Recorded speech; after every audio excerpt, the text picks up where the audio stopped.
Empatar. Gracias. Un cordial, afectuoso y fraternal saludo a todos los presentes. Para mí siempre es un gozo, un tierno honor y un grato placer estar entre ustedes y que el Señor me permita comunicar algún don del Espíritu, confirmar a alguno de ustedes en la fe verdadera y que, en fin, el Señor haga con su Santo Espíritu que ustedes sean de edificación. Estamos nosotros en nuestra clase de Cristología. Ya hemos visto una introducción general. La semana pasada pudimos ver un panorama a la cuestión del Jesús histórico y en esta ocasión intentaremos ver un panorama a la configuración cristológica del Nuevo Testamento, en especial de los Evangelios y de las cartas paulinas. Si usted va al material, usted va a encontrar toda una sección que se llama así, configuración cristológica del Nuevo Testamento. Esta clase va a ser más participativa, puesto que quedamos en que íbamos a socializar varias preguntas y un debate que tenemos por ahí en el mismo material, para así confirmar la información recibida en la clase pasada y que nos sirve de introducción entonces para lo que vamos a trabajar hoy. Así que, sin más, quiero escucharte. ¿Quién se anima a que reflexionemos juntos sobre las fuentes de la cristología? En la primera página de esta sección hay toda una situación de aprendizaje donde hay un estudiante de la Torá que está interesado en conocer a Jesús. Y la manera en cómo él va recopilando información acerca de Jesús, queremos analizar eso. Así que, en primer punto, ese joven se llama Eleazar. Así que él utilizó varias fuentes y criterios para investigar la identidad de Jesús. Quiero preguntarte, ¿qué fuentes y criterios son importantes para nosotros hoy al estudiar la cristología? ¿Quién se anima? Bueno, yo arranco. Dale para allá. No sé mucho, pero yo arranco para darle ánimo a los demás que profundicen. Bueno, yo pienso que inicialmente, pongamos, yo recuerdo en la búsqueda del Jesús histórico, trataron fue de eliminar las fuentes primarias. Las eliminaron. Y entonces las fuentes primarias pues son los evangelios, las Ajá. escrituras, que son lo único que hay como fuente primaria. Eh, entonces, al eliminar eso, pues se perdió todo, porque la fuente primaria eran lo que estaba escrito, lo que se encontró escrito. Esas serían las primeras fuentes primarias. En la búsqueda, pongamos en la primera búsqueda del Jesús histórico, lo que hicieron fue, ellos asumieron que eso venía de la tradición oral y que los discípulos de Jesucristo cambiaron el Ajá. relato cuando la fuente primaria y por testigos que hay todas las escrituras, las evidencias de los historiadores, inclusive judíos, Josefo, Flavio Josefo, bueno, Tácito, dan evidencia de que realmente Jesucristo existió. Entonces, el muchacho este hizo bien en la presentación tuya de ponerse, primero preguntó de segunda mano hasta que finalmente fue a la fuente, a ver a Exactamente. Jesús mismo. Ujú. Entonces, en el caso nuestro, yo creo que la fuente principal están en las escrituras. Ahora, aparecen otras fuentes posteriores, pongamos últimamente la arqueología, todas las fuentes epigráficas que se han encontrado ayudan mucho están afirmando lo que dicen las mismas escrituras. Te, te, te Sí, quiero preguntar algo, José. sí. Ciertamente nosotros tenemos el acceso a Jesús a través de las escrituras. Sin embargo, nosotros no podemos eh, eliminar el elemento experiencial. Nosotros creemos que podemos tener un acceso místico a Jesús. Yo puedo experimentar a Jesús aquí y ahora. Y ahí es que está el tranque con la investigación ah, historiográfica de Jesús. Cuando ellos toman a Jesús como un personaje, cual Platón, cual Aristóteles, e intentan acercarse a Jesús como un personaje histórico más, allí es donde entra el problema, porque que si tú vas con esa metodología, viendo a Jesús como un judío a palo seco, eh, tú vas a utilizar las herramientas que te da la historiografía positivista, pero nosotros, los que creemos que Jesús es Dios, decimos que los evangelios son una guía para la experiencia de Cristo. En tal caso, nosotros creemos en el acceso a Jesús a través de los evangelios, pero también a través de una experiencia religiosa con él.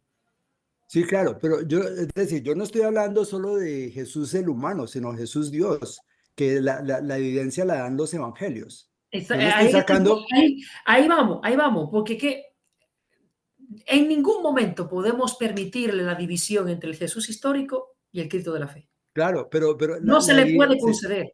sí, no, no, no.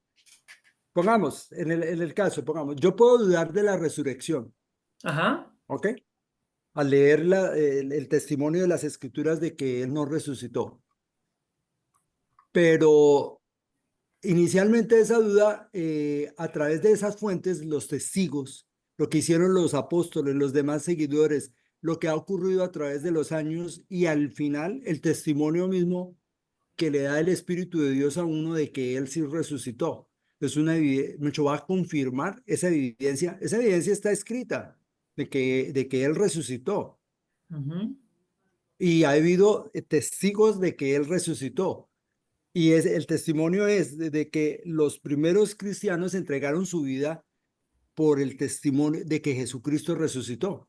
Entonces Ok, hay un testimonio que ha venido y, y al final eso es confirmado, pues claro, después de los que hemos creído en Él, pues el Espíritu Santo nos va a dar testimonio de que somos hijos de Dios y que Él es Dios.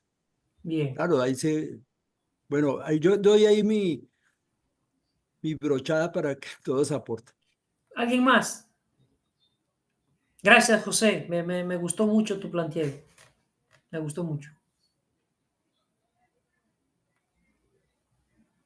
¿Alguien más? Bueno, yo creo que si vemos, por ejemplo, en el caso de este Eleazar, él comenzó yendo a la fuente de la escritura. Él comenzó a ver como que, ok, se está hablando de este Jesús que es el profeta, entonces vamos a ver qué me dicen las escrituras, qué hablan las profecías porque dice que fue a Naví, que ese es de los profetas, a ver qué estaban diciendo ellos sobre este Jesús. Y luego entonces que tuvo esta información, él fue o escuchó a esos discípulos, a esas personas que venían diciendo lo que él hacía. Entonces como que empezaron a unir una cosa con la otra, ya va. Se dijo esto de este profeta, estas personas, sus seguidores dicen esto, pero luego él fue a ver lo que otras personas de manera independiente decían lo que había sucedido hasta que llegó al punto, como decía el hermano José, que fue hasta el mismo Jesús para escuchar lo que decía. Y él decía, a ver, oye, esto es diferente, esto no es lo mismo que me están enseñando mis maestros, sino que aquí hay algo más, lo dice la misma escritura, que él hablaba como que quien tenía autoridad, porque era una autoridad diferente que los demás podían ver lo que Jesús estaba enseñando. Yo creo que en nuestra forma personal o de la actual, obviamente nosotros no podemos ir hasta esos tiempos y hablar con los que estuvieron directamente con Jesús, pero sí tenemos, por ejemplo, la fidelidad de las escrituras y si nosotros podemos hacer una buena defensa sobre la confianza o la certeza de la escritura, más allá, como decía Gary Habermas, más allá de decir que sea un libro de fe, ok, vamos a ver a los evangelios entonces como unos libros históricos, y Ajá. entonces vamos a darle fundamento de que tienen buena veracidad y de por qué son confiables. Sí, Y entonces de allí vamos a empezar a ver lo que Jesús, dígame. sí, correctísimo lo que acabas de decir, pero de nuevo, a mí me causa un ruido cuando le cedemos el terreno al equipo contrario, al decir, ok, tomemos los evangelios como libros históricos. No, no, no, no, no, no. Es que eso implica de entrada que la fe no es histórica. ¿Entiende? Nuestra Sí, fe, sería hacer un divorcio. Sería hacer un exactamente. divorcio. Si nosotros agarramos y le decimos, ok, está bien, no veamos los evangelios como libro de fe, ahí inmediatamente de entrada le estamos entregando el debate. Le estamos haciendo así, tenga. Yo, yo desde mi punto de vista, yo veo, o sea, que la historia da testimonio de la veracidad de la escritura. O sea, no es que la historia certifica la escritura. Así lo veo yo. Ok, dime, Saulo. A mí no sé, no me parece tanto como de esa forma el hecho de decir que se le ceda territorio, porque incluso podría ser incluso a la inversa, nosotros tomar ese territorio, el hecho de decir, bueno, nosotros tomamos los evangelios como libros históricos, no precisamente para mí no significaría cederles el territorio, sino incluso nosotros tomar el territorio en el sentido de que aceptamos como historia todo lo que los evangelios presuponen. Cosa que los historiadores quieren hacer es desmitificar. Y ahí es en donde creo que sería tal vez el cederles el territorio.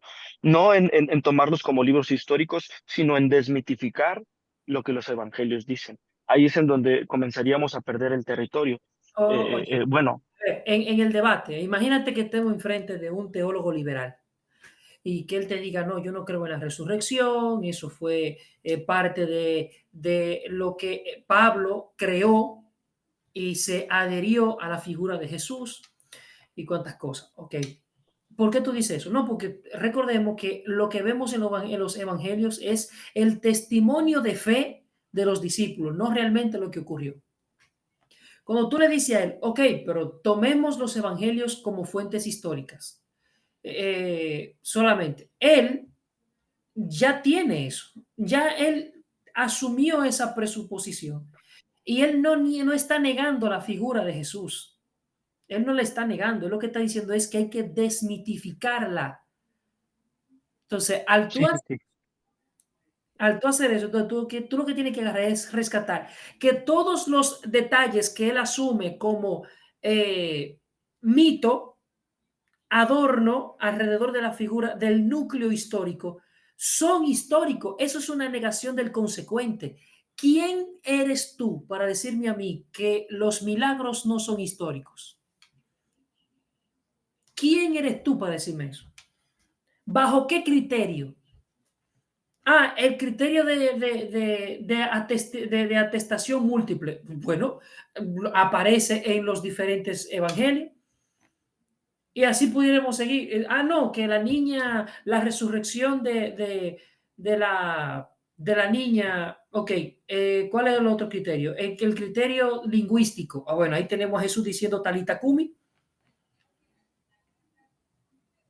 Un Sí, pero arameico. a fin de cuentas, sí, pero a fin de cuentas, eso sería por parte de los liberales, el no tomar la totalidad del libro evangélico. Es Ajá, decir, entonces, para nosotros es histórico. No hay totalmente. forma ni razón, no hay forma ni razón para tomar una posición sesgada y decir esto no, esto sí, esto no, bueno, ¿en base a qué?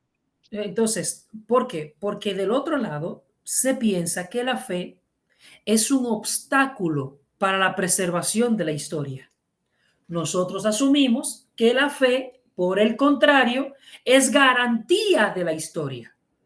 Los discípulos, por la fe que tenían en Cristo, trataron de preservar lo más exactamente sus palabras y sus hechos para que la fe fuese genuina. Eso es lo que nos estamos planteando. Y cuando nosotros decimos, vamos a divorciar esto, vamos a tomar los evangelios como fuentes históricas. Le estamos entregando eso. Nos estamos cercenando nosotros, porque la discusión es epistemológica previamente. La fe de los discípulos preservó el testimonio histórico. Eso es lo que tenemos que tirar. Anclado en ese punto, entonces nosotros agarramos y empezamos la búsqueda de Jesús. No sé si Saulo quiere acotar algo. Solamente que, bueno, no hago yo como esa misma distinción. Para mí no se separa una de la otra. Digamos, el hecho de decir, aceptarlo como histórico no significa para mí rechazarlo en el sentido de la fe. Para mí, a fin de cuentas, la historia confirma la fe. Pero Exacto. sí entiendo ese punto. Exacto, exacto. Yo sé que cuando nosotros, entre evangélicos, entre personas creyentes, cuando decimos, vamos a tomar, lo intentamos hacer como una estrategia apologética. Eso yo lo entiendo. No es que hacemos esa división. Pero del otro lado, sí lo está entendiendo y agarra y nos puede tergiversar y nos puede tumbar el pulso en ese sentido. José y luego el hermano que levantó su mano más adelante, Gerardo. José, te No, escucho. sí, es decir, hay una evidencia, hay un testimonio histórico en los evangelios, es decir, es histórico que lo escribieron los hechos de Jesús. El problema de la gente como incrédula en quién es Jesús es que sacan todo lo que es milagroso. Porque yo he Ajá. tenido, es decir, todos me dicen lo del mar muerto, el paso del mar rojo, Jesús caminando sobre las aguas. Jesús sobre caminando las sobre aguas. las aguas. Entonces, la gente dice, yo he leído la Biblia y me empiezan a dar explicaciones racionalistas, científicas, físicas, fisicoquímicas acerca de qué es ese fenómeno. Porque Sí. para ellos es imposible. Adivina por qué. Porque de entrada ellos asumen una visión naturalista Correcto, sí, sí. de la realidad. Entonces, en su cabeza ellos no se permiten pensar en elementos supranaturalistas. Y en tal caso, ya eso es una presuposición filosófica que, ojo, te está jugando en contra, porque no te está abriendo la objetividad a que esto sea por lo menos posible. Claro, ahí es donde yo he visto el problema, porque sí, claro, yo le entiendo lo que usted quiere decir. Desde el punto de vista mío, sí es histórico, porque yo sí creo que cuando dice el este que levantó a los muertos, que resucitó a Lázaro, que él resucitó, que sanó porque realmente él, usted habla en su artículo, en su escrito, cuando los discípulos de Juan el Bautista le dicen que si usted es el que ha de venir, y él dice los leprosos, los jóvenes. Exactamente. Entonces eso es una evidencia como tal de quién es él, porque eso no todo el mundo, nadie puede hacer eso, esos milagros que hizo Jesús. Y sumémosle a eso el testimonio de los judíos que no pueden negar el hecho de que Jesús hacía milagros, sino que se lo atribuyen entonces a A ver, elementos demoníacos, a hechicería y así por el sí, estilo. sí, Lo correcto. cual confirma este elemento. Bien, Rodman, estás ahí, qué bueno. Pero antes de Rodman, creo que tenía la mano levantada Gerardo. Gerardo y luego Rodman. Bueno, que hable Rockman, que hable Rockman. Ok, Rodman, te escucho. Buenas noches, ¿cómo están, queridos hermanos? Bendiciones para todos. Espero que todos se encuentren bien. Me conecté un poquito tarde porque estaba en una llamada. Eh, bueno, para agregar quizás un poquito a la conversación, hace un tiempo atrás estuve viendo una ponencia. Te fuiste, Rodman. No te escucho. ¿No se escucha? Ahora sí. Te volviste a mutear.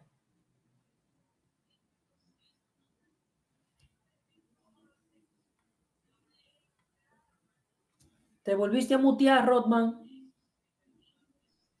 Ok, ahora sí. Perfecto. Ok, ya entendí. No, disculpe nuevamente. Estaba comentando que hace un tiempo atrás vi una conferencia del doctor Gary Habermas.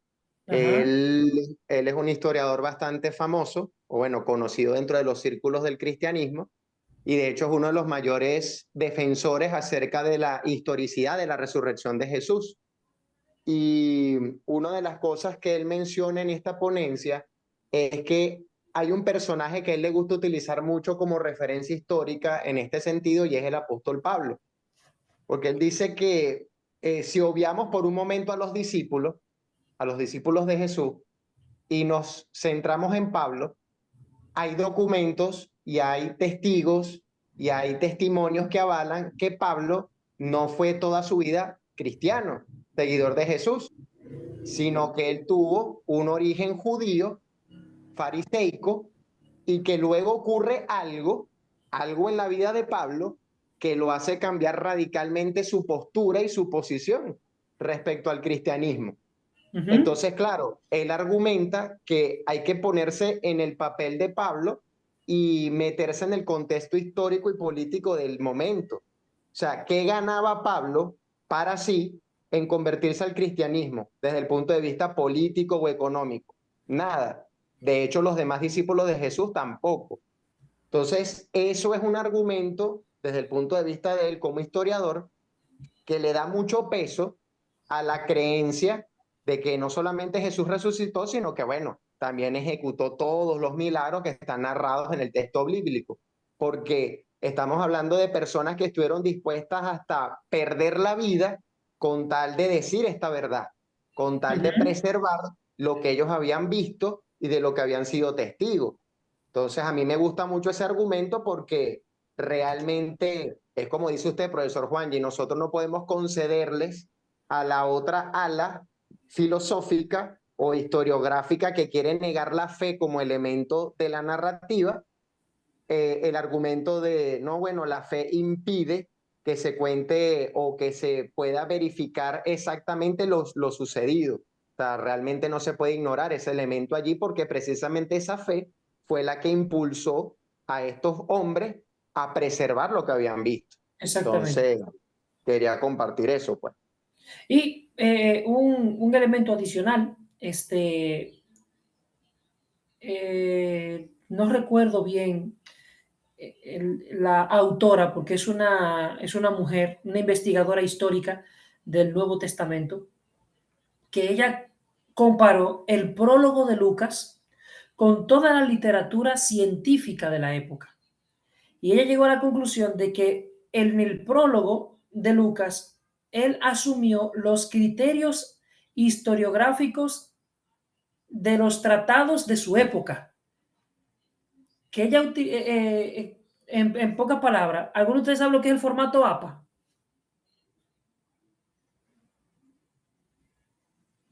Sí, el formato APA para la redacción de informes científicos. Es un esquema en el cual se utilizan en las universidades para redactar investigaciones. Entonces, haciendo un símil, pudiésemos decir que, que Lucas utilizó el formato APA de su época. Es decir, que él estaba haciendo una investigación real y cierta, utilizando los criterios científicos que él tenía a la mano. Es decir, que cuando nosotros leemos el Evangelio de Lucas y el libro de los Hechos, estamos enfrente de un esfuerzo historiográfico genuino de la época antigua, al mismo nivel de Tucídides, al mismo nivel de Heródoto, igualito.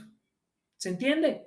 Si usted quiere investigar más sobre eso, les recomiendo que se consigan el comentario de Lucas de Thomas Godwin. Genial. Él tiene un apéndice detrás donde él presenta la configuración historiográfica de Lucas basado en la literatura historiográfica de la época. Eso no tiene, eso es genial, eso es genial. Bien. Ya nosotros estamos dentro de la sección del debate y allí tenemos algunas preguntas fundamentales. De nuevo, la tesis escéptica presenta la idea de que la fe religiosa introduce un sesgo que distorsiona la comprensión objetiva de los hechos relacionados con Jesús. Y ellos presentan como argumento que los evangelios están fuertemente influenciados por la fe posterior de la iglesia primitiva. Segundo, que es necesario desmitologizar los textos para nosotros poder llegar al núcleo histórico del Jesús real y verdadero. Y tercero, la fe impide una evaluación crítica de las fuentes históricas. Concerniente al segundo punto, el teólogo anglicano, genialísimo, Martin Kaller, durante la época de la segunda búsqueda del Jesús histórico, en lo que se llamó el giro fideísta, él planteó que no hay diferencia entre el Jesús de la fe y entre el Jesús histórico y el Cristo de la fe. Y Wolfgang Pannenberg plantea que dentro de todo el escrito de Kaller, lo único correcto que él tiene es que la reconstrucción histórica de la figura y la predicación de Jesús está obligada a explicar cómo a partir del fracaso de Jesús pudo nacer la predicación de un Cristo glorificado, de un Cristo reinante, de un Cristo resucitado. De tal afirmación, entre el Jesús o una oposición entre el Jesús y la predicación primitiva de la iglesia, es insatisfactoria toda forma de explicación que no vea que en un momento dado, en un momento A de la historia, Jesucristo fue muerto, sepultado, y en otro momento de la historia tú lo ves a él resucitado. Tú lo ves de nuevo vivo. Entonces, hay que buscar de manera aductiva la mejor explicación posible a esos dos hechos que tú tienes.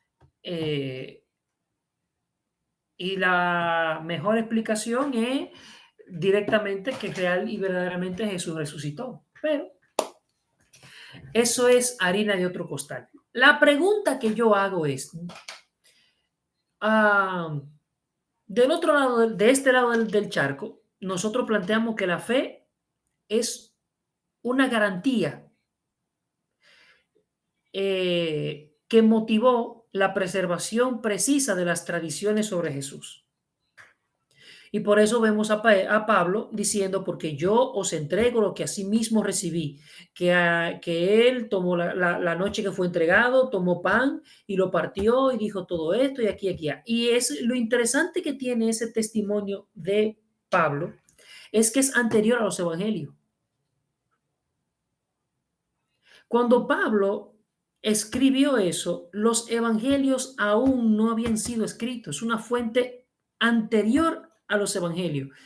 Es decir, que si un personaje como Pablo, que tuvo que beber de una fuente secundaria, es decir, Pedro, en Gálatas capítulo 1, nosotros vemos que él se reunió con Pedro para verle, y la palabra ver allí es historeo. Algunas traducciones,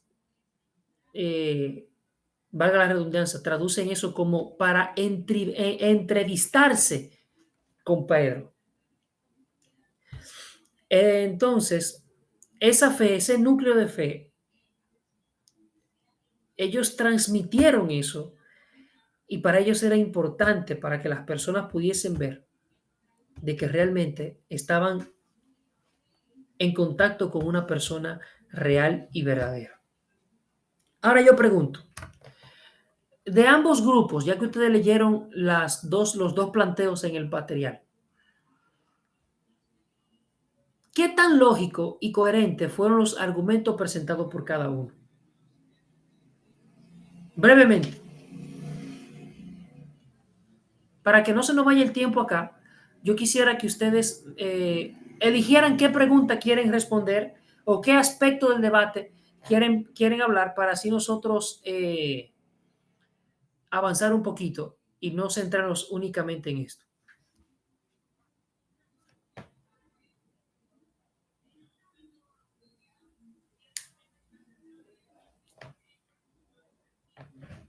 Hola, saludos. Saulo sí está callado hoy. ¿Qué pasa, Saulo? No, nada. Ah. ¿Cuál contesto? ¿Qué aspecto de este debate te gustaría que nosotros discutiéramos?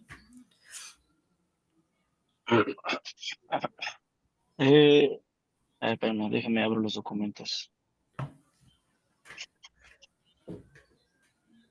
El día. Profesor, ¿Sí? a mí es decir, lo que me ha causado siempre como ruido dentro de mí ha sido las declaraciones de Bultmann, de Rudolf Rudolf Bultmann, Bultmann, acerca de la ¿cómo? demitologización. De Jesucristo y que hay que buscar el querigma, es decir, lo que realmente quería decir Jesús, no las palabras exactas, sino la enseñanza, que era lo que quería transmitirnos y quitar todo lo sobrenatural, mucho despojar a Jesús de Jesús Uh-huh. y quitar todo, porque para él, lo que yo tengo entendido, que el mito era es decir, esa figura, lo que yo creo de Jesús, eso es un mito. Y Es que que lo el problema, interesante, ¿te acuerdas de cuando hablamos de ipsísima verba Jesu e ipsísima facta? El problema con Bultmann es que Bultmann se fundamentó en la ipsísima verba. O en la ipsísima vox, más que cualquier otra cosa. Porque, de nuevo, según Bullman, no podemos llegar a las mismísimas palabras de Jesús, sino a la voz de él a través de los evangelistas. Entonces, el punto es, la pregunta que yo le haría a Bullman es, ¿qué son las palabras de Cristo y sus acciones? ¿Acaso no habían más Cristos? ¿Acaso no habían más personas que se arrogaban a sí mismo una suerte de mesianidad? Bar Kokhba, por ejemplo, por poner un punto, y otros más.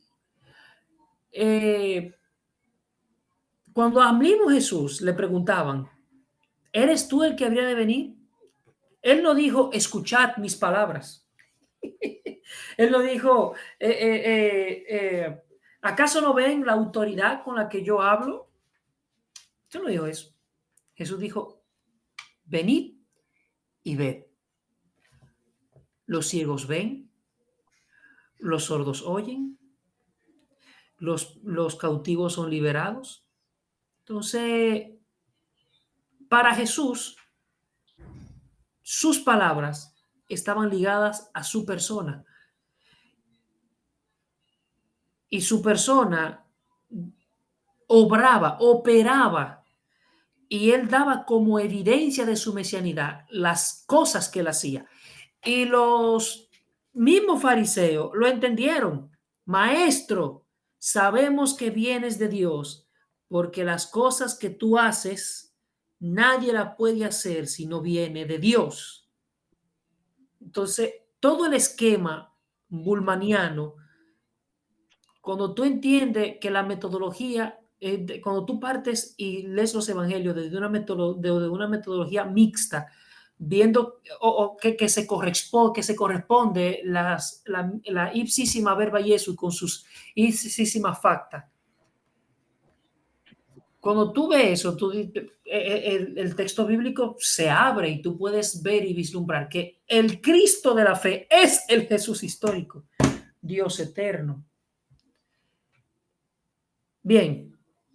Sí, perdón, me voy dando cuenta que no estoy muteado, no me había dado cuenta, pero ahorita con lo que usted dice, me hace acordar un poquito como el discurso que tienen los musulmanes, ¿no? Acerca de Jesús, que ellos dicen, no, pues él fue un verdadero profeta, ¿no? Él Profeta. fue un profeta de Dios.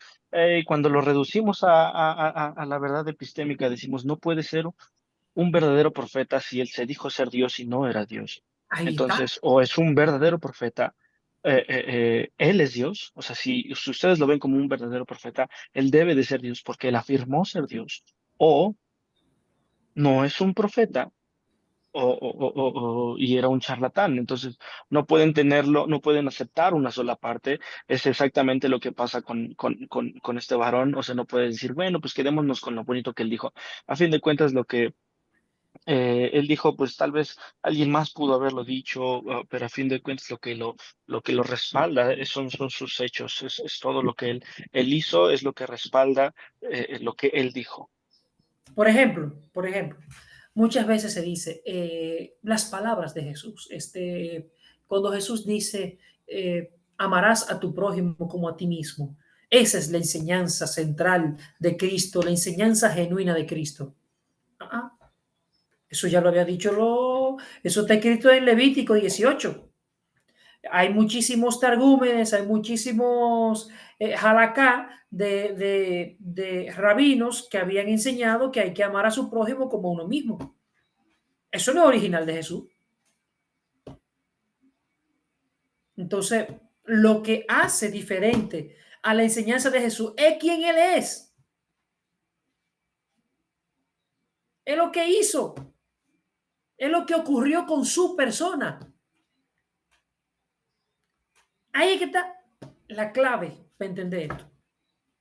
Dicho eso, en lo que me resta de tiempo, quiero ya introducirnos en la idea de la configuración cristológica del Nuevo Testamento. ¿A qué me refiero con eso? A ver, los cristianos, las primeras comunidades, aquellos que vivieron con Cristo, vieron durante la etapa del ministerio público de Jesús.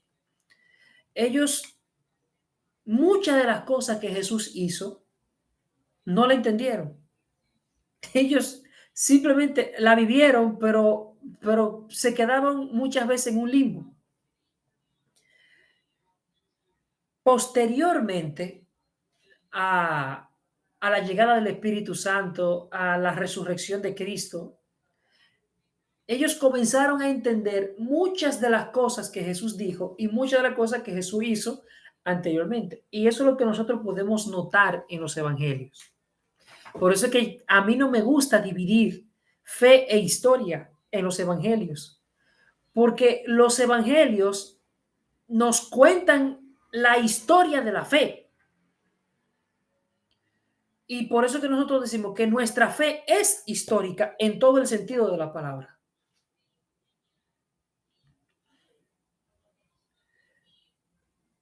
Imagínate que tú estás viendo una película y la primera vez que tú viste esa película, te gustó, pudiste apreciar muchas cosas. La miras una segunda vez. Y en esa segunda vez ya tú no simplemente ves la trama básica, porque tú te la sabes la trama básica, sino que esa segunda vez tú puedes comprender mejor las motivaciones de los personajes, los detalles más sutiles, referencias que se te escaparon y otras cosas más. Entonces, algo similar es lo que pasa con los evangelios. Los discípulos y los apóstoles, así como los primeros cristianos, vieron la primera parte y luego entonces intentaron recordar todo a partir del acto de la resurrección de Cristo. Y cuando llegó el Espíritu Santo, los evangelistas están recreando la película nuevamente. Entonces, los apóstoles tuvieron lo que le he puesto un momento, ajá,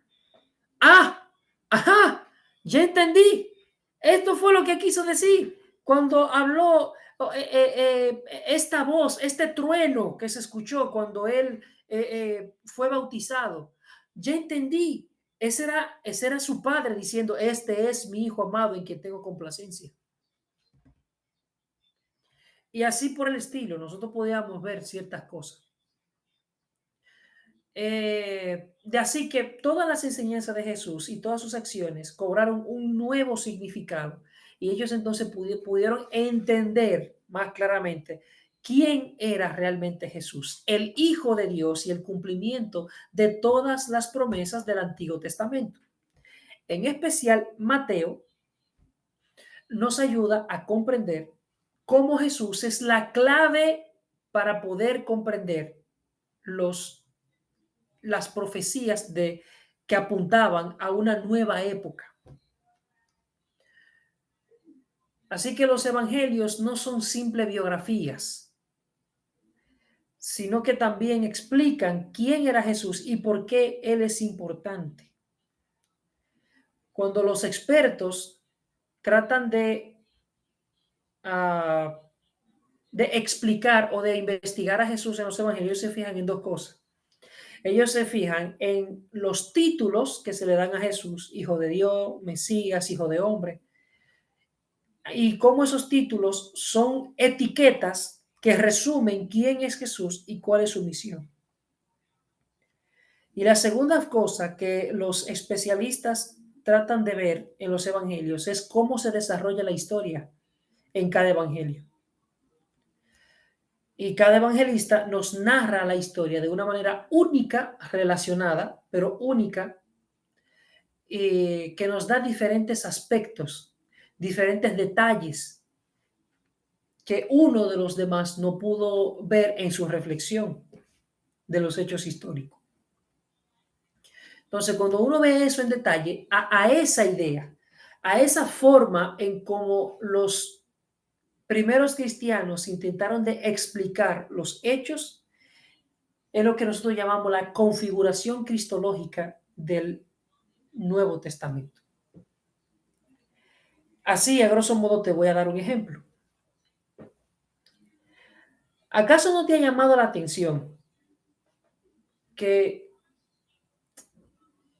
el Evangelio de Lucas y el Evangelio de Mateo, los dos tienen una genealogía?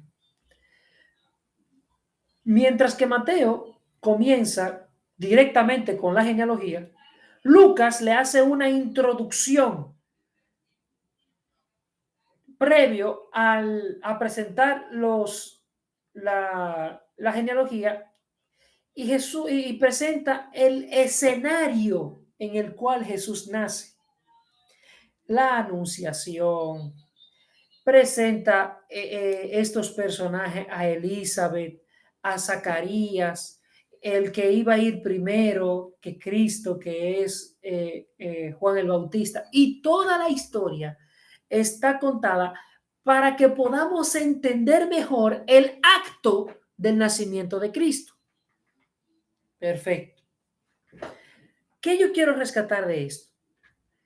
Todo el material, todo el tiempo que le dedica Lucas a Zacarías, a tal punto que inserta toda una sección con las profecías de Zacarías.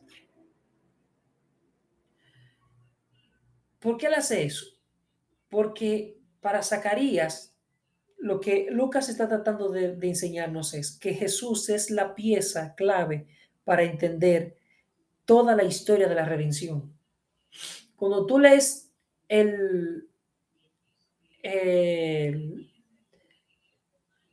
Dios mío, el canto de Isaías, perdón, el canto de Jesucristo, de Zacarías, sí, en Lucas, tú te das cuenta que él hace referencia directamente a los 3 grandes pactos.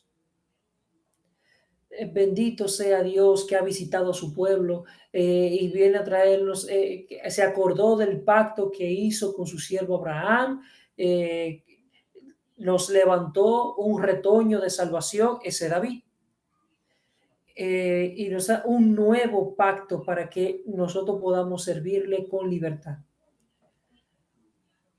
Y es interesante que eso vino previamente a un elemento paradójico. Una virgen, una mujer jovencita, virgen, tuvo las mismas inquietudes que Zacarías, pero ella lo hizo desde la fe. ¿Cómo puede ser esto si aún no he conocido varón? Mientras que Zacarías lo pone completamente en duda, como un imposible. Él le dice al ángel, ya yo soy viejo. Y el ángel le dice, por cuanto no creíste, quedarás mudo. El acto de incredulidad se rompe. Todo el silencio profético que hubo durante 400 años se rompió con la llegada del Mesías y es anunciado por Zacarías. Van viendo cómo los evangelistas van configurando cristológicamente su historia. Ellos lo que quieren con todo esto es introducirnos a Cristo. Pero comencé con Lucas, pero vamos a concentrarnos en Mateo. Mateo nos articula una visión cristológica dual, donde él enfatiza tanto la humanidad como la divinidad de Jesús. Y esa dualidad se manifiesta en la confesión de Pedro, cuando él reconoce como el Cristo, el Hijo del Dios viviente, Mateo 16:16. Otros detalles interesantes es que este evangelista desarrolla una identidad clave en varios aspectos. Él le llama Emmanuel.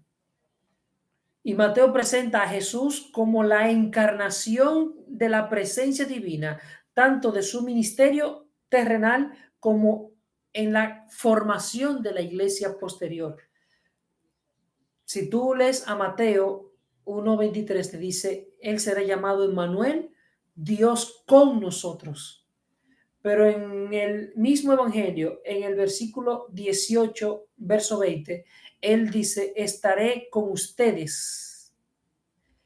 Y es lo mismo que se promete a la iglesia enviada. He aquí, yo estoy con ustedes hasta el fin del mundo. Eso a nosotros nos habla de cómo Mateo está presentando el Dios que habita en medio de su pueblo. El segundo título que nos presenta es Hijo de Dios. Y él subraya esa relación única de Jesús con el Padre, manifestada en una comunión íntima y aquel que revela a Dios. Lea Mateo 11:25 en adelante.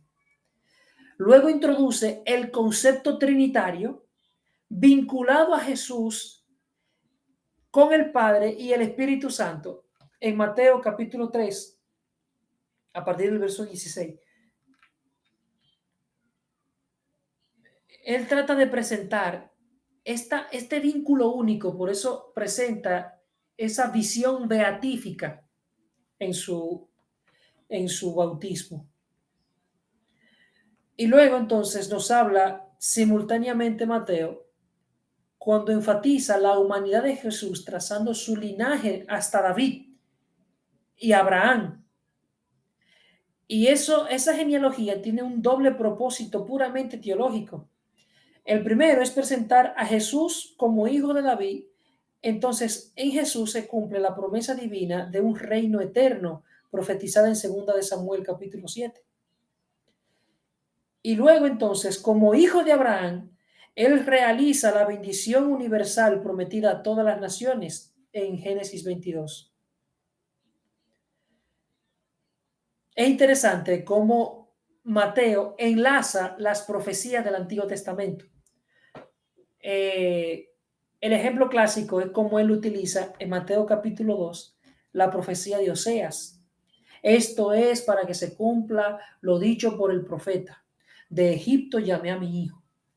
Cuando tú vas a Oseas, capítulo 11, si no mal recuerdo, tú te das cuenta de que Oseas está hablando de Israel, que Oseas está hablando de una especie de nuevo éxodo. Él está prometiendo un nuevo éxodo. Pero entonces Mateo agarra y coge la profecía de Oseas y se la aplica a Cristo, tratando de enseñarnos de que en Jesús hay un nuevo Moisés que nos va a traer un éxodo diferente, un segundo éxodo. Y así como a Jesús tuvieron que salvarlo de la matanza de los inocentes, así como a Moisés fue salvado de la matanza de los primogénitos de Israel. Y se hace esa configuración en la mente del evangelista para tratar de decirnos que en Cristo Jesús entra la plenitud, la plenitud. Él es el nuevo representante del pueblo de Dios.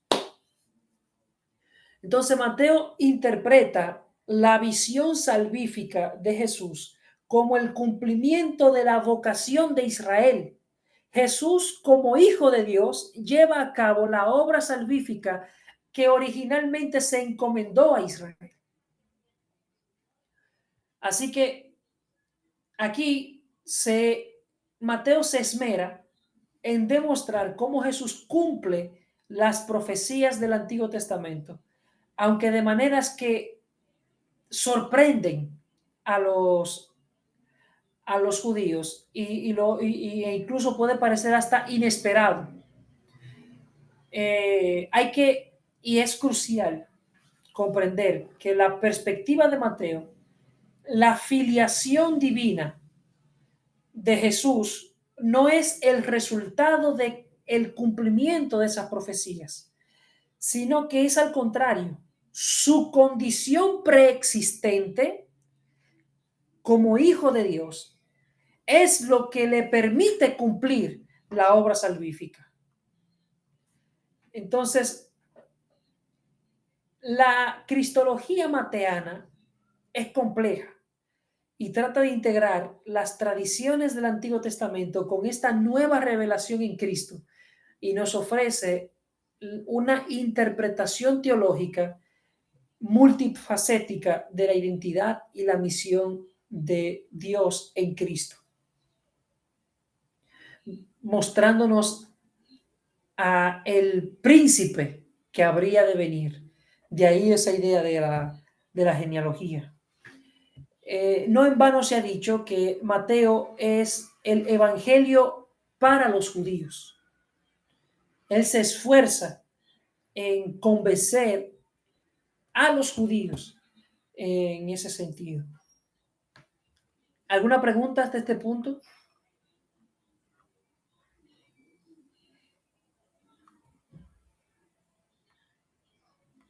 Te escucho, Esteban.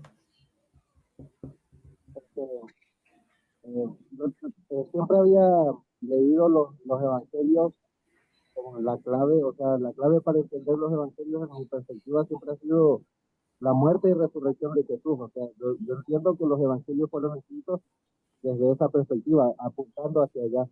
Pero ahora como que lo que estoy entendiendo un poco y lo que nos está presentando en el documento y ahora en la clase, es que la clave para entender los evangelios vendría a ser más bien la naturaleza divina de Jesús o algo así. Exacto. Era quien Él es la clave para poder entender eso. Ese es el punto.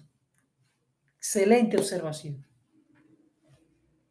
Claro, quien Él es nos viene por lo que hizo, no son cuestiones divorciadas, pero sí nos coloca en el enfoque correcto. Marcos nos llama la atención porque desde el inicio este es el principio del Evangelio de Jesucristo, Hijo de Dios. Así que el enfoque de Marcos nos presenta el núcleo de una narrativa que gira en torno al misterio de Jesús. La realidad, una realidad compleja donde se integra su naturaleza divina y humana y al mismo tiempo quiere ser descubierta por la humanidad.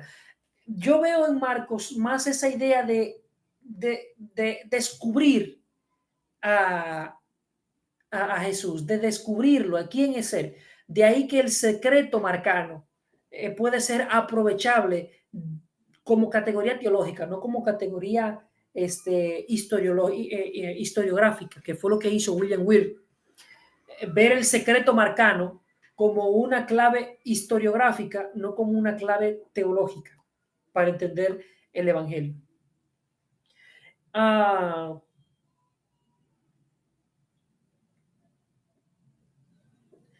Entonces, aquí lo que se trata de establecer desde el inicio es una identidad de Jesús como el Cristo y el Hijo de Dios. Y esa afirmación es fundamental y se desarrolla a lo largo del Evangelio de dos formas. Primero, desde la revelación divina.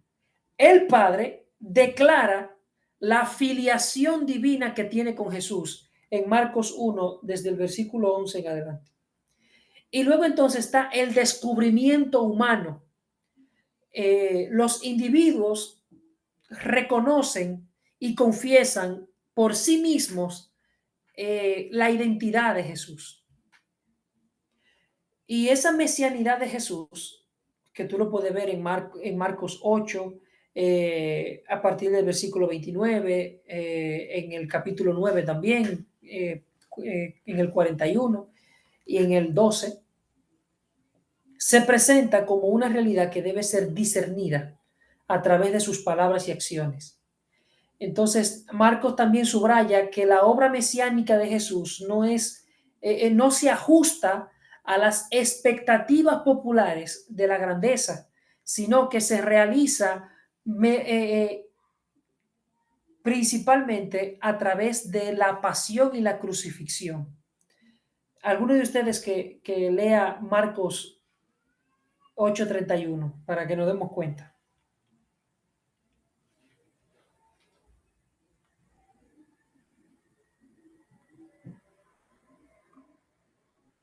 Y comenzó a enseñarles que le era necesario el Hijo del Hombre padecer mucho y ser desechado por los ancianos, por los principales sacerdotes y por los escribas, y ser muerto y resucitar después de 3 días. Eso nos habla de que hay un aspecto muy distintivo en el Evangelio de Marcos, que es la representación de la humanidad de Jesús. A mí me encanta el Evangelio de Marcos, porque él detalla una amplia gama de emociones y de reacciones humanas en Jesús. Nos presenta a Jesús, a un Jesús compasivo, a un Jesús triste, a un Jesús lleno de afecto, a un Jesús que se aira, a un Jesús enojado y a un Jesús que se aflige y que siente una profunda angustia. Y esa descripción detallada de la humanidad de Jesús, junto con el escándalo de la cruz, dificulta la comprensión del misterio de esa naturaleza dual de verdadero Dios y verdadero hombre. Pero Marcos sugiere que este misterio se revela de manera gradual al discípulo que sigue a Jesús y observa sus obras. Capítulo 4, versículo 11. Léelo, Saulo.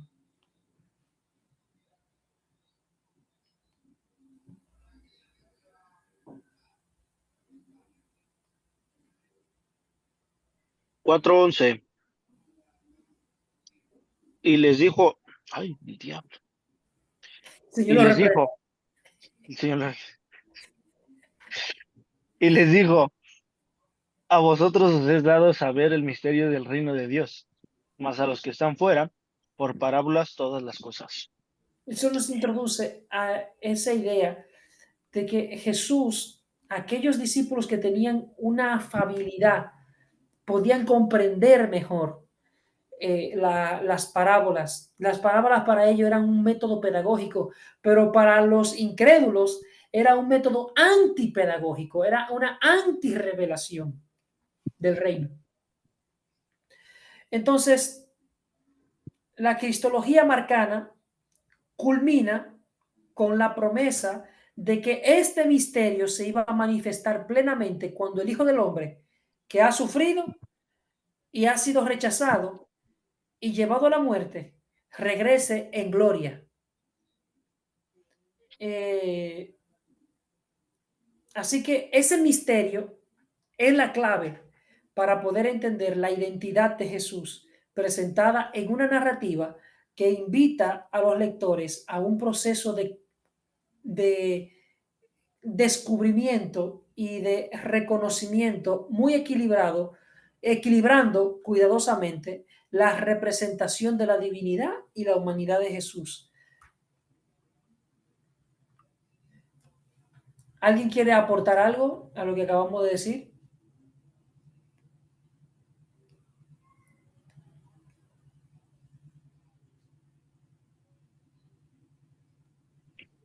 Yo hasta que lleguemos a Juan. Ah, bueno.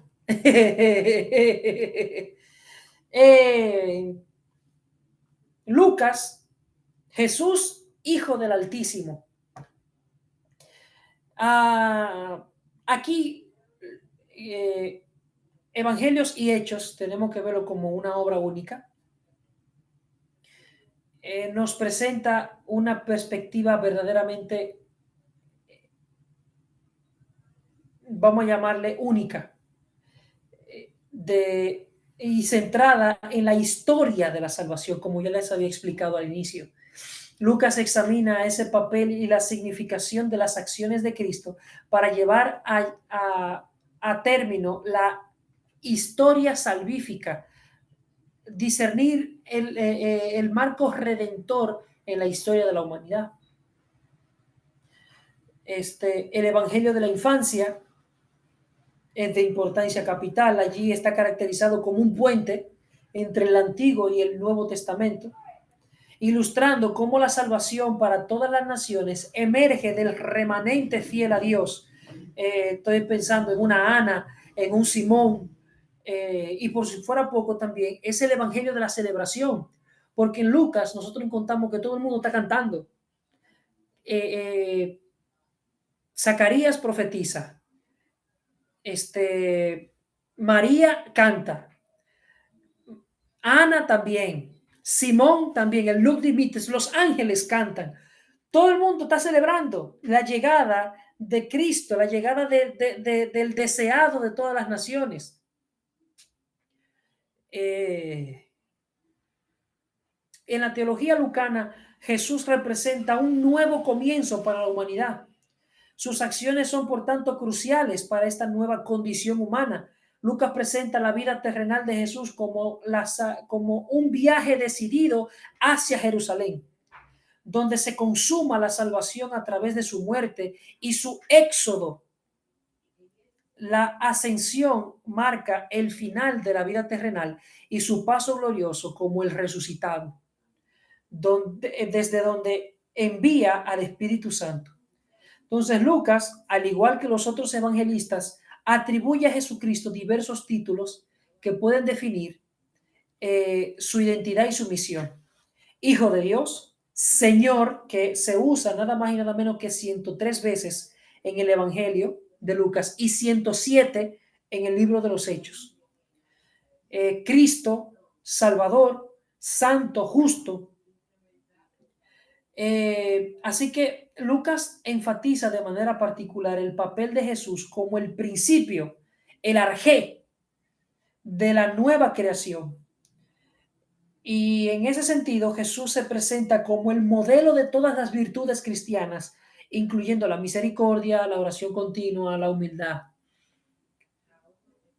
Entonces, hay que notar que esta profunda cristología de Lucas es muy profunda, pero la que se considera la cristología más elaborada es la de Juan.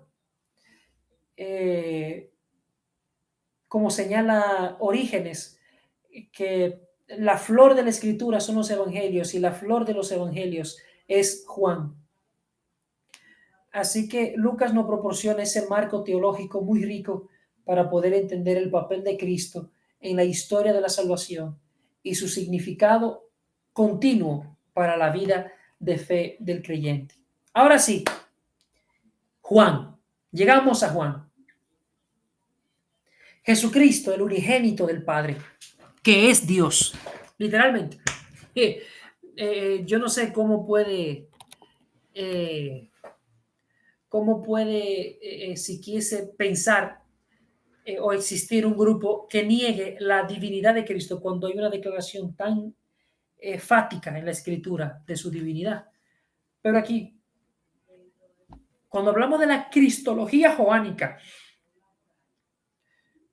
hay que comprender de manera fundamental que Juan presenta a Jesucristo desde la perspectiva post-resurrección, sin desconectarlo de la existencia terrenal de Jesús. El enfoque desde el cual Juan redacta su evangelio es desde el Cristo resucitado y del Cristo reinante, del Cristo que será glorificado, que volverá de manera reinante. Y esa dualidad se refleja en la variedad de títulos que Juan atribuye a Jesús. Por un lado, encontramos títulos que enfatizan la humanidad: hijo de José, raíz y linaje de David, rabí, hombre, profeta, rey, Mesías. Pero también los títulos más trascendentales en la teología joánica son aquellos que expresan la singularidad de Jesús. En su ser tenemos hijo de Dios, unigénito, hijo del hombre, salvador, señor, logos de Dios, principio y fin. Y en cuanto a su ser, en cuanto a la función, Él es el pan de vida, la vid verdadera, la luz del mundo, la puerta de las ovejas, el buen pastor, el camino, la verdad, la vida, el Cordero de Dios que quita el pecado. Entonces, el punto más, el cenit de la cristología joánica la encontramos de entrada en el Evangelio, en el prólogo. Aquí Jesús se presenta como el Logos, el Verbo eterno de Dios, el preexistente, consustancial al Padre, por quien todas las cosas fue creada. Y ese Logos entonces se hizo carne y habitó entre nosotros. Claramente hay que traducir eso como se tabernaculizó, haciendo referencia al arca del pacto directamente. Vinculando la encarnación con la misión como fuente de luz y vida para toda la humanidad. Entonces Juan presenta ese verbo encarnado como el revelador supremo del Padre. A Dios nadie le ha visto jamás. El Dios unigénito, el que está en el seno del Padre, él mismo lo ha dado a conocer. Y entonces Juan puede interpretarse como una elaboración de tres aspectos fundamentales de la cristología. Tenemos la preexistencia de Cristo, segundo, su misión salvífica, y tercero, su papel como el revelador. Ahora, Juan también enfatiza de manera muy particular la dimensión ascendente de esa revelación. Como se evidencia en la declaración de Jesús: yo soy el camino, la verdad y la vida. Nadie va al Padre si no es a través de mí. Es decir, que en Juan nosotros vemos una cristología ascendente. Así que esta profunda cristología y muy elaborada es fundamental en el desarrollo de la teología cristiana a lo largo de los siglos y de manera muy particular en las elaboraciones posteriores que nosotros vemos en la teología y en la configuración de la iglesia de los primeros tiempos. ¿Alguna pregunta? Yo sé que es bien denso, pero vamos a tratar de digerirlo. Tengo a Eric. Sí, es un comentario nada más y una pregunta, a lo mejor no tan profunda, pero ¿has escuchado de algunas iglesias que por motivos de estudio, profesor, ellos ponen los evangelios primero Juan, luego creo que ponen Marcos, luego Mateo, Lucas y Hechos juntos, nada más por fines de estudio, no sé cómo decirlo, a fin de discipulado, los modifican un poquito, ¿no? Por esta razón que estabas diciendo, me llamó bastante la atención que tiene, pues obviamente bastante lógica, ¿no? Lo usamos como carta de evangelismo prácticamente, Juan, pero tiene un flujo más especial si comenzáramos con él en los evangelios. Sí, es así. E incluso hay algunos estudiosos que plantean que Juan fue el primer evangelio escrito. Hay algunos estudiosos que plantean eso. Para más información, léete el comentario de Leo Morris, así mismo se llama, el comentario del Evangelio de Juan en 2 tomos, muy interesante. En el Aunque tomo es el 1, último, aunque es el último que se escribió, ¿o soy equivocado? Había entendido yo que Juan es el último. exactamente, tradicionalmente se ha pensado que Juan es el último evangelio en escribirse, pero hay, hay argumentos interesantes que presentan esos estudiosos de Juan como el primer evangelio escrito. ¿Qué comentario me recomendaste, profesor? Leo Morris, el Evangelio de Juan, en 2 tomos, de la colección teológica contemporánea de Editorial Clié. Puede leerlo y él presenta una, una argumentación bien interesante sobre que Juan es el primer evangelio redactado. ¿Alguna otra pregunta o intervención?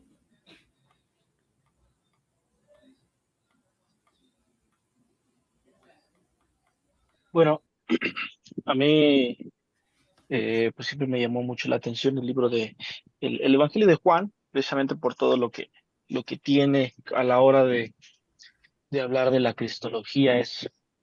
Podría decirse, ¿no? Juan es el cristólogo por excelencia en ese sentido. Y, y igual ahorita con lo que se comentaba, ¿no? De que algunos piensan que es el primero en escribirse. A mí me llamó mucho la atención las referencias que toma Juan. En el documento que le mandé, ahí tengo algunas teorías, conjeturas propias de por qué podría ser esto así, ¿no? Juan utiliza mucho lo que es, o pareciera, ¿no? O pareciera él basarse mucho en lo que son los escritos judíos tempranos, como el Targum, como los Targum. Mm, y eso, si se pretendiera que fuese al final, ¿de dónde tendría a Juan, ¿no? Para basarse en ellos si ya estaría tal vez encarcelado o si estaría tal vez exiliado? Porque tiene una inspiración, una base para mí fortísima en cuanto a esos escritos, ya que los mismos Targum hablan acerca de logos o de la memra o de la dabar, dependiendo en qué idioma. Los judíos siempre hablaron del verbo, siempre hablaron del verbo, simplemente no sabían a quién se refería o a qué se refería. Entonces, mm, eh, tengo aquí algunos, ¿no? El Targum Pseudo Jonathan sobre Uh-huh. Génesis 3:8, ¿no? Hablando de Adán y Eva, dice, y oyeron la voz de la palabra del Señor paseándose por el jardín. Y así podemos encontrar muchos. Cuando en Génesis 15, cuando dice, y Abraham le creyó a Dios y le fue contado por justicia, eh, ese mismo Targum dice, y Abraham creyó en el nombre de la palabra del Señor y se le reputó como justicia. Entonces, son elementos que pareciera que Juan toma, obviamente basados en la cristología, en la teología cristiana del primer siglo, así como Jesús justo le decía a los sabios de sus tiempos que las escrituras daban testimonio de él, hablaban acerca de él, pero no lo podían ver, aunque ellos mismos escribían acerca de él mismo. Entonces, por eso a mí se me hace muy fuerte esa postura de que Juan pudiese haber sido uno de los primeros evangelios en ser escritos por todas las fuentes que él utiliza y principalmente también por el hecho de que él no o él no se basa en los escritos que ya hay o que hubieron existido antes, como los de Mateo, Marcos o los de Lucas, ni siquiera en otras cartas paulinas, sino pareciera él no tener ningún apoyo, sino simplemente él partió ya. Sí, es muy interesante esa postura. Y explicaría, pero el problema que se le ha presentado es que no explicaría entonces cómo los demás evangelistas entonces no tomaran a Juan como fuente. Ese es uno de los retos que tiene la postura, pero no deja de ser interesante. Y también cambiaría mucho la configuración de una cristología post-resurrección. Hay mucha cosa interesante. Pero a mí me gustaría la idea, de verdad. Y además, en las investigaciones también se ha demostrado que Juan es más histórico de lo que la gente piensa. Anteriormente se veía a Juan como un tratado puramente teológico, pero en la investigación actual se están viendo muchas referencias historiográficas del Evangelio de Juan que cada vez más están cobrando mayor fuerza histórica. Juan es muy fiel a las localizaciones, él es muy fiel a la descripción geográfica y así por el estilo. Entonces, ha venido tomando también fuerza esa idea. Bien, continuemos entonces les voy a mandar el libro, el comentario de Leo Morris. Acuérdenmelo al final de la clase. Yo mandé el tomo 1, lo tenía aquí en la biblioteca, lo mandé al WhatsApp. Al profesor, no sé si tienes el tomo 2, ese no lo Sí, tengo yo yo. se lo envío, el tomo 2 también lo tengo. La cristología paulina. Aquí encontramos una elaboración ya un poco más fuerte. En la cristología paulina y los otros escritos ofrecen una perspectiva complementaria a la de los evangelios. Por ejemplo, Pablo reconoce la vida terrenal de Jesús mencionando su linaje, tanto en Gálatas 3 como en Romanos 1, su nacimiento y vida bajo la ley, sus hermanos, la institución de la cena del Señor, su muerte bajo Poncio Pilato. También él afirma su resurrección y sus apariciones, así como su ascensión. Entonces, un texto clave en la cristología paulina es Filipenses capítulo 2, el himno cristológico, que tiene todas las características de un himno prepaulino y litúrgico de la iglesia primitiva. El himno puede dividirse en dos secciones: la humillación de Cristo desde el versículo 6 al 8, y luego la exaltación de Cristo desde el versículo 9 al 11. Pablo asimismo utiliza unos títulos cristológicos muy significativos: Hijo de Dios, Señor y Dios directamente. Así que el énfasis de la cristología paulina, podemos hablar de la preexistencia de Cristo en Colosenses 1, 15 al 17. En él habita corporalmente toda la plenitud de la deidad. Su papel en la redención, Gálatas 4, llegado el cumplimiento del tiempo, Dios envió a su Hijo, nacido de la ley, nacido bajo la ley, para que redimiese a los que estaban bajo la ley. Su victoria sobre el pecado, la carne, la muerte y la ley, Romanos 8:8, Colosenses 1:22. Su papel también como Salvador universal en Romanos 3, a partir del versículo 22.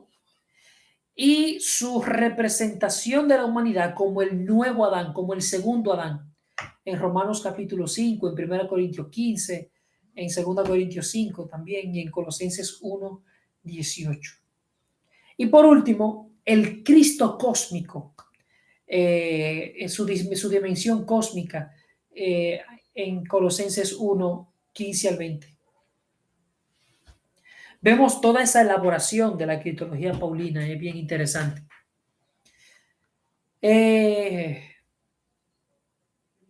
Si quiere conocer más sobre la configuración de la cristología paulina, no se pierda próximamente un curso plenamente gratuito que voy a estar dando en el canal de Ben Escalante, en Casa de Estudio del Reino de Dios se llama, que les recomiendo que lo sigan.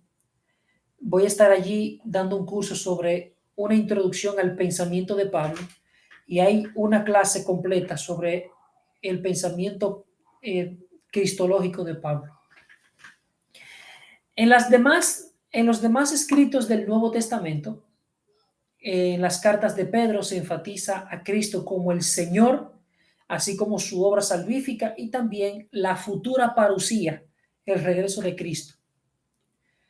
En la carta de Santiago se presenta a Cristo como el juez. En la carta a los Hebreos se desarrolla la singularidad de Cristo como el sacerdote y mediador de este nuevo pacto que es en su sangre, y utiliza títulos como Hijo, Mesías, Señor, Santificador, Heredero, el Pastor y Apóstol. Así que enfatiza también la eternidad de Cristo, diciendo que Jesucristo es el mismo ayer, hoy y por los siglos, en Hebreos 13:8. Esa diversidad de perspectivas cristológicas en el Nuevo Testamento nos proporciona una rica base teológica para la comprensión de la persona y la obra de Jesús, abarcando aspectos como la preexistencia, la encarnación, su ministerio terrenal, su muerte, su resurrección, la ascensión y el futuro regreso de Cristo. Para terminar con esta sección, a mí me gustaría leerles de manera textual el comentario que hace Charles Hodge sobre la visión cristológica del Apocalipsis. Él nos dice: el libro de Apocalipsis es un himno continuo de alabanza a Cristo, exponiendo la gloria de su persona y el triunfo de su reino, presentándolo como la base de la confianza de su pueblo y el objeto de la adoración de todos los moradores del cielo. Es declarado ser el gobernante de los reyes de la tierra. Él nos ha hecho para Dios reyes y sacerdotes. Él es el primero y el último. Su lenguaje es solo, este lenguaje solamente se emplea cuando se habla de Dios y solamente es cierto de Dios. Compare Isaías 44:6. En las epístolas a las 7 iglesias, Cristo asume los títulos y las prerrogativas de Dios. Él se designa a sí mismo como aquel que sostiene las 7 estrellas en su diadema, en su diestra, perdón. El primero y el último, aquel que tiene la espada aguzada y ojos de fuego, a quien nada se le puede ocultar. Él tiene los 7 espíritus. Él es el santo y el verdadero. Él tiene las llaves de David. Él abre y nadie cierra. Él cierra y nadie abre. Su decisión acerca del destino de los hombres es inapelable. Él exhibe a todos los moradores del cielo postrados a sus pies, a los pies de Cristo, y describiéndolos, adscribiendo bendiciones y honra y gloria y poder al que se sienta en el trono, al Cordero, para siempre jamás. En definitiva, la visión del Cristo reinante es lo que vemos en el libro de Apocalipsis. Ahora sí, ¿alguna pregunta? ¿Algún elemento final? ¿Alguna aportación?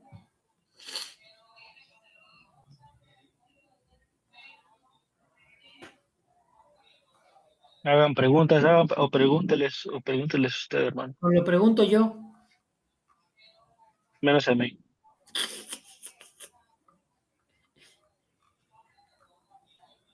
Bien, si no hay preguntas, entonces, si usted va al documento que les envié,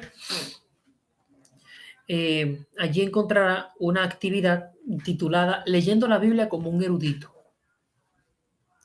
donde se le pide que debe de leer entero el libro de los Hechos con una pregunta en mente: ¿qué es lo que proclaman los apóstoles acerca de Jesús? Y luego de leerlo entero, sin interrupciones, Entonces, te pide que vuelvas sobre los siguientes pasajes. El capítulo 2, el capítulo 3, el capítulo 4, el 5, el 10 y el 13, con unos pasajes específicos. Y entonces que trates de responder qué afirmaciones básicas, aparte de citas del Antiguo Testamento, aparecen en más de uno de estos textos. Luego, ¿hay alguna afirmación que aparezca en casi todo o que se repita constantemente? 3. ¿Resulta alguna de estas afirmaciones medular, lógica o literalmente agrupándose en torno a las ideas de las demás? Y por último, ¿sería posible combinar esas afirmaciones esenciales para producir una narración coherente y continua? Y en caso afirmativo, ¿qué tú pondrías? Al final se te pide que redactes tus conclusiones y que luego vamos a reflexionar sobre eso brevemente en un ensayo de no más de 1500 palabras. Bien, eso es un proyectico que ustedes tienen. Si quieren hacerlo en grupo, no hay ningún problema. Está a su disposición juntarse, qué sé yo, en una videollamada, socializar las conclusiones y luego redactar un escrito. Sí, eso es para la próxima clase. Qué difícil me la pusiste. No, está fácil. Fácil. Patita fácil. El dominicano, ¿tú sabías? Sí, Soy fan. Fácil. sí. Patita fácil. Se llama Herman Gualey. Soy fan. Profesor Juanji, Te escucho.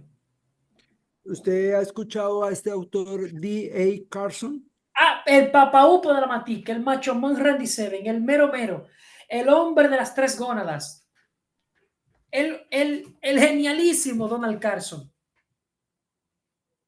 ¿Por qué? Según Sproul, el mejor exégeta vivo que tenemos en la actualidad. Está muteado, hermano. ¡Upa! Yo tengo la introducción del Nuevo Testamento y he estado un poco intrigado con lo de las fechas las fechas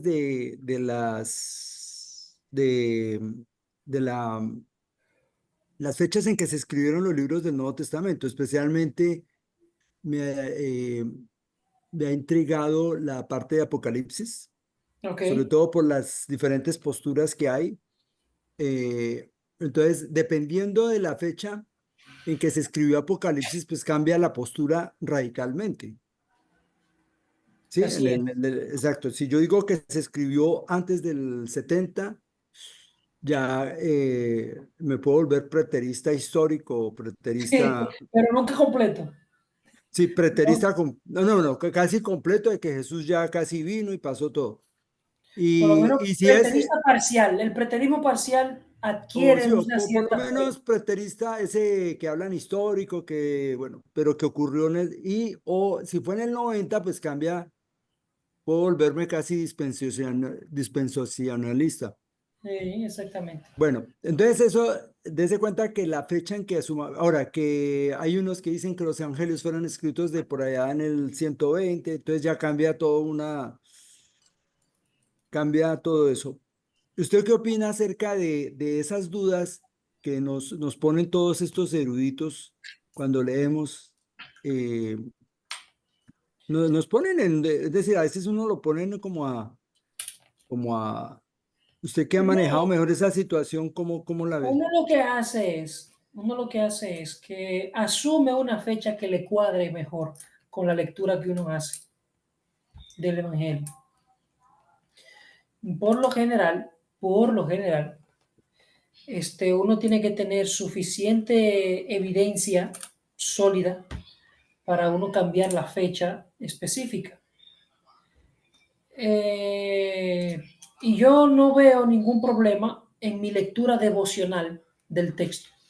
Ah, sí, sí, correcto. Entonces, uno se enfatiza más en la fecha cuando quiere hacer un estudio más acucioso. No, ok. Porque, profesor Juanji, ayúdeme en esto y hermanos. Es que en la iglesia donde yo asisto me pusieron a leer este libro de Gentry, Kenneth El ya Gentry. entiende. Sí. Preterista hasta la taza, Dios mío. Entonces, cuando me lo entregaron, pues yo como ya vengo cuestionándome todo esto, entonces yo sabía que este es casi preterista total.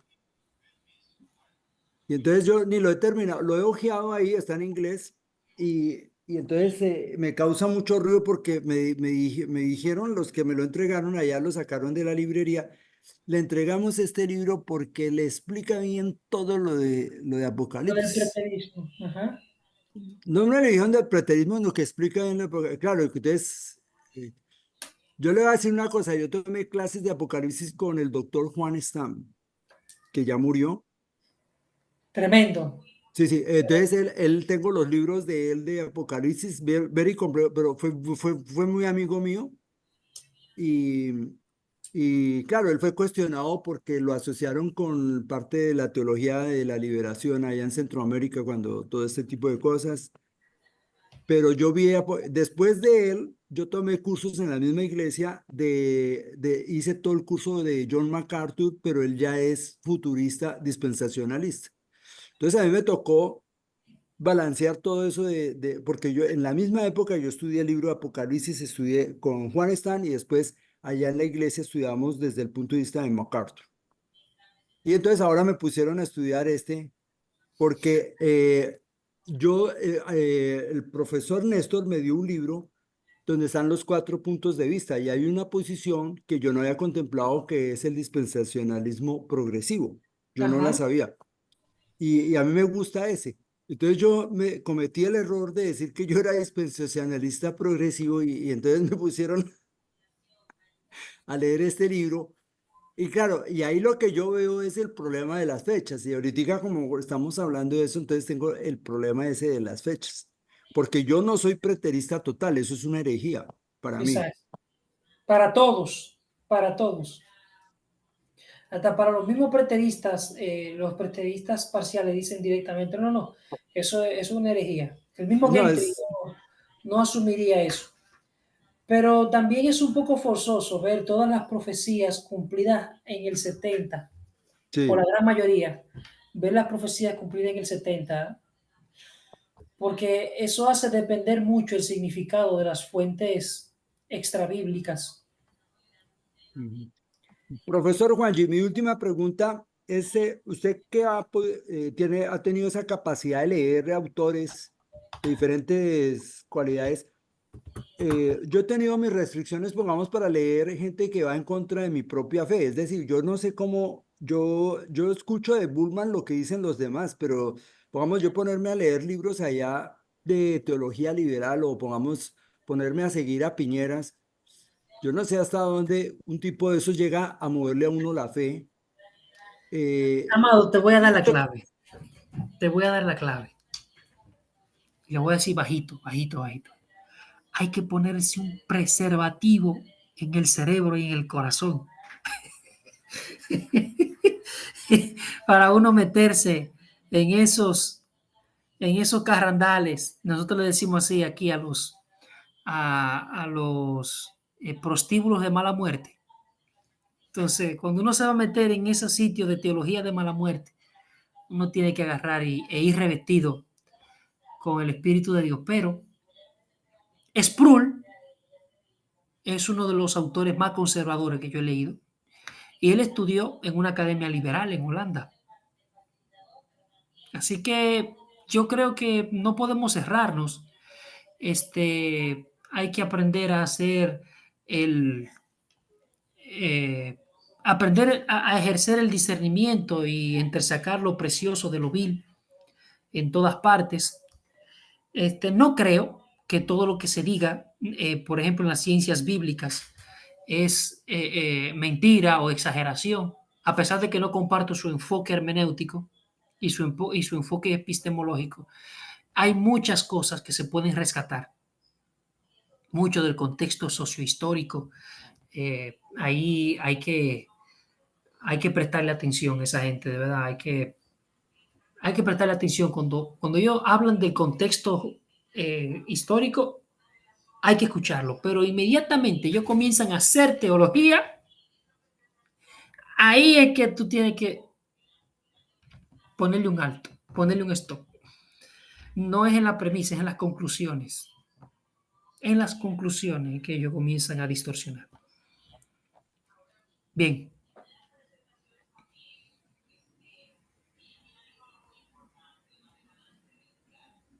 ¿Alguien más tiene alguna pregunta? ¿Algún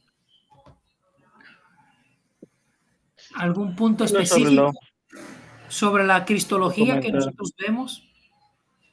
Hermano José, ahí sí podría compartir una imagen del libro, de la portada del libro que nos enseñó ahorita de la introducción al Nuevo Testamento.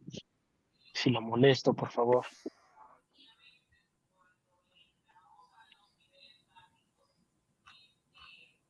No digo, pero si lo pudiera compartir como una foto a la portada ahí al WhatsApp, al grupo de WhatsApp, ahí algo. Por favor. Anda muteado, creo.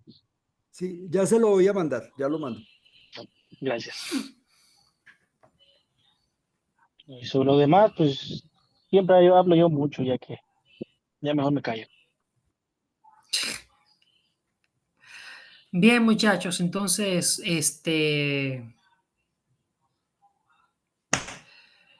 creo que han recibido toda la información.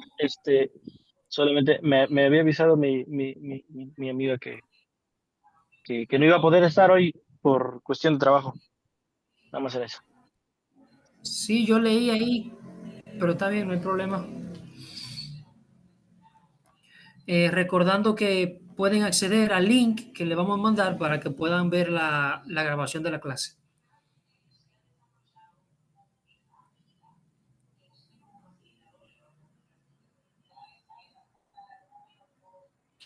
Déjenme entonces enviarles para terminar con broche de oro, el comentario, la segunda parte. Bien, ahora sí. Si alguno de ustedes quisiese despedirnos en oración. Perdón, solo para terminar. Entonces, ¿cuál va a ser la tarea? Nos va a enviar el documento a leer y sobre ese hacer el ensayo, ¿cierto? Todo está en el documento que ya les envié al grupo. Ok. Tú vas al final y ahí tú encontrar dice Ya llegó. así, leyendo la Biblia como un erudito. Listo. Sigan las indicaciones. Si quieren pueden hacer equipos y nada. Es bueno que traten de enviarme el material a eso del jueves, perdón, son los miércoles, a eso del lunes o el martes para yo poder leerles y no hacer una evaluación a la carrera, por favor. A mi número particular, por favor, lo envíen. Me lo envían a mi número. Van al grupo, buscan mi número y lo envían ahí, por favor. ¿Le han estado mandando Bien. los documentos? Yo no le he mandado nada porque pensé que lo íbamos a revisar aquí. No sabía que le estaban mandando los documentos. No, nadie me ha mandado nada, tranquilo. Ah, bueno. Pues nada, muchachos, Dios les bendiga, Dios les guarde. Alguien que ore, por favor. Bueno, yo voy a hacer entonces. Bendito y amoroso Padre Celestial, te damos gracias por esta noche que tú nos has permitido recibir esta maravillosa clase con nuestro amado profesor Juanji. Rogamos por él, Señor, que tú lo sigas bendiciendo, lo sigas usando de una manera especial, protegiéndolo no solo a él, sino a su familia, también su trabajo, su ministerio. Bendice también a todos mis hermanos de la clase, que tú los ayudes en todas sus actividades, que siempre nos ayudes con la iluminación de tu Santo Espíritu para entender cada día más tu palabra, entenderle el propósito y el objetivo de este curso, que sea para aumentar nuestra fe en ti, Señor. Te doy gracias, Señor, por todo lo que hemos aprendido, por todo lo que hemos podido eh, saber acerca de ti, Señor. Te entrego este día para que tú nos lleves en tus manos y también toda esta semana y que podamos vernos la próxima clase para tu gloria, tu honra, Señor. Todo esto lo he orado en el nombre de nuestro Señor Jesucristo. Amén. Amén. Hermanos, que tengan Les pido por favor que estén orando por mí, por mi familia. Usted sabe que siempre se presentan retos en por todo, su papá. Sí, por lo de tu papá. en todos los aspectos de la vida, matrimonial, económico. Siempre hay cosas que el Señor nos tiene que meter la mano. Así que por favor, llévenme Así sus es. oraciones. Amén. Profesor Juanji, feliz noche. Amén. Dios bendiga. Bye bye.